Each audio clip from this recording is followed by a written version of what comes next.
रामायण ये केवल एक कथा नहीं, पर मनुष्य के जीवन का परम सत्य है।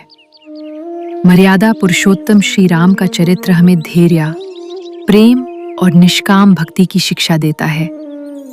आज हम प्रभु के उन परम भक्तों की पवन गाथा सुनेंगे, जिन्होंने अपनी निश्चल भक्ति से स्वयं ईश्वर को भी वश में कर लिया। आइए चलते हैं उस पवित्र युग में जहां प्रेम और धर्म ही सबसे ऊपरी था। जब श्री राम पिताजी के आदेश का पालन करने हेतु वनवास जा रहे थे, तब उनके समक्ष पवित्र गंगा नदी आई। गंगा पर करने के लिए उन्हें एक नौका की आवश्यकता थी। तब वहां आया केवट, जो भभूति लगाए सच्चा प्रभु भक्त था।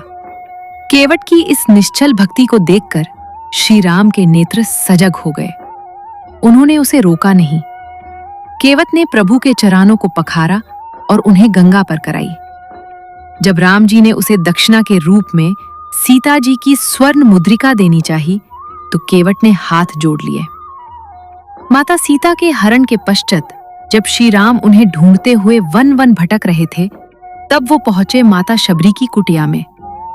शबरी बाल्यकाल से अपने गुरु के वचनों पर विश्वास करके हर दिन श्री राम की प्रतीक्षा करती थी। वो नित्य मार्ग को स्वच्छ करती और सुगंधित पुष्प बिछाती थी। लक्ष्मण जी को यह देखकर थोड़ा संकोच हुआ कि कोई प्रभु को झूठे फल कैसे खिला सकता है, किंतु मर्यादा पुरुषोत्तम तो केवल भाव के भूखे थे। सीता जी की खोज में आगे बढ़ते हुए राम लक्ष्मण ऋष्यमूक पर्वत पहुंचे। वहां सुग्रीव के मंत्री पवन पुत्र हनुमान ने उन्हें देखा। पहली बार में हनुमान जी ने एक विप्र का रूप धारण किया था, ताकि वो जान सके कि ये दोनों तेजस्वी युवक कौन हैं। जैसे ही हनुमान जी ने अपने प्रभु की आवाज सुनी, उनका हृदय द्रवित हो उठा। उन्होंने अपना असली रूप दिखाया और प्रभु के चरणों में गिर गए। ये दो परम आत्माओं का वो मिलन था जिसे सदियों तक याद रखा जाएगा। लंका तक पहुंचने के लिए समुद्र पर सेतु बनाना आवश्यक था। महापराक्रमी वानर सेना नल और नील के नेतृत्व में बड़े बड़े पर्वत के टुकड़े लेकर आ रहे थे।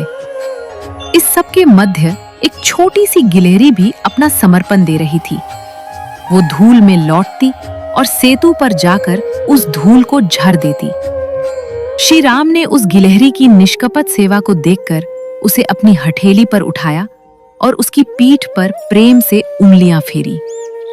वो सुनहरी रेखाएं आज भी गिलहरियों की पीठ पर दिखती हैं, जो ये याद दिलाती हैं कि सेवा चाहे लघु हो या विशाल, यदि सच्चा भाव हो तो प्रभु उसे स्वीकार करते हैं।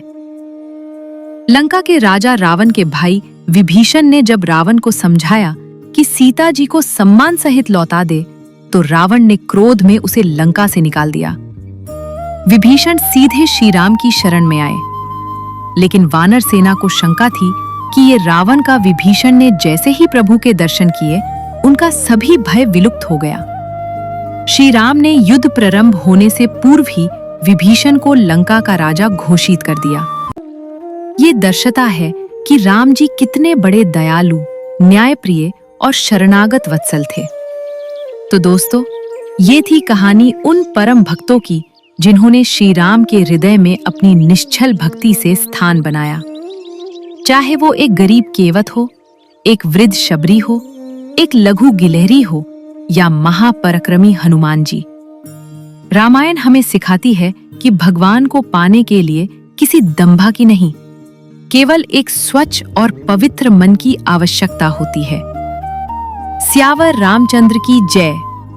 मंगल भवन अमंगल हरि, द्रावहु सुदशरथ अजीर बिहारी।